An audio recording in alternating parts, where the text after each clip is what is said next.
আমার হাতে শাক ভাজি কেন এত সবার পছন্দ, ভিডিওটা না দেখলে কিন্তু বুঝতেই পারবেন না যে সবার কেন এত পছন্দ আমার হাতের শাক ভাজি। আসসালামু আলাইকুম, সবাই কেমন আছেন? আলহামদুলিল্লাহ, আমিও ভালো আছি।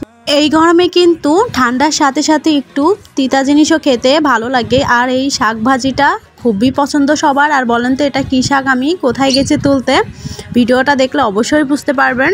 এই হাড়ি ভাঙা রোদে কিন্তু আমি খালে চলে গেছি শাক উঠাতে। এই শাকগুলা মূলত পানিতেই হয়ে থাকে, এই শাকগুলা মানে ডাঙাতে হয় না। তো আমি কিন্তু পানি থেকেই এই শাকগুলা তুলে নিয়ে আসছি, একদম কচি কচি শাক, দেখেই বুঝতে পারতেছেন। তো এই শাকগুলাকে আজকে ভাজি করা হবে, আলু দিয়ে এই শাকগুলা ভাজি করলে কিন্তু খেতে খুবই ভালো লাগে।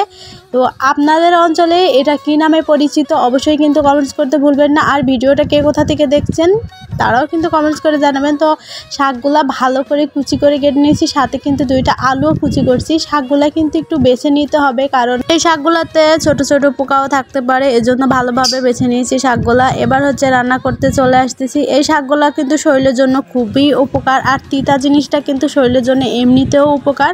তো এখানে আমি পেঁয়াজ রসুন ভেজে শাকগুলা কিন্তু দিয়ে নিচ্ছি। আজকে শাক রান্না করবো কামরাঙা মরিচ দিয়ে।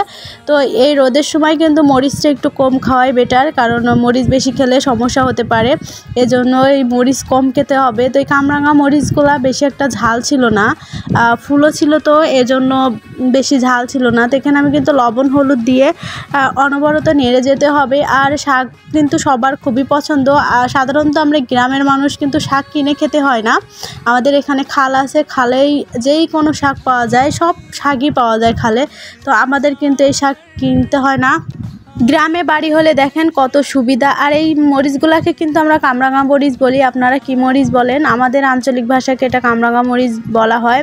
আর গ্রামের জীবনযাপনটা সত্যি অনেক সুন্দর, যে কোনো জিনিস আপনি মাঠে পাবেন আর কি। আর আশেপাশে যদি খাল থাকে, সেই খালে কিন্তু অনেক শাকসবজি পাওয়া যায়, সেই থেকে কিন্তু গ্রামের মানুষের শাকসবজি বেশি কিনতে হয় না। শাকগুলোকে কিন্তু একদম ভাজতে ভাজতে ভাজা ভাজা করে ফেলবেন, ভাজা ভাজা করলে কিন্তু খেতে আরও দারুণ লাগে। তো আমি কিন্তু শাকগুলোকে ভাজতে ভাজতে ভাজা ভাজাই করে ফেলেছি, শাকগুলো কিন্তু হয়ে গেছে। এবার হচ্ছে উঠিয়ে নিলাম।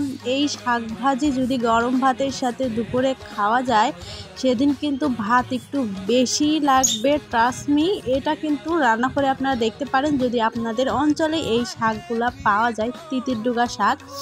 এই শাকগুলা খেতে যে এতটা মজাদার হয়, যারা খেয়েছেন কেবল তারাই কিন্তু বলতে পারবেন যে এই শাক খেতে কতটা মজা। আর সাথে কিন্তু মুগ ডাল দিয়ে কচু শাক ছিল, মানে আজকে যে শুধু শাক আর শাক, এইদিকে হচ্ছে তিতির ডুগা শাক ভাজি, আর ওইদিকে ছিল মুগ ডাল দিয়ে কচু শাক। আর মুগ ডাল দিয়ে কচু শাক খেতে কিন্তু আরও দারুণ লাগে। তো ভিডিওটা ভালো লাগলে কিন্তু অবশ্যই শেয়ার করে দিবেন। আজকে এই পর্যন্ত, এতক্ষণ সাথে থাকার জন্য ধন্যবাদ। আল্লাহ হাফেজ।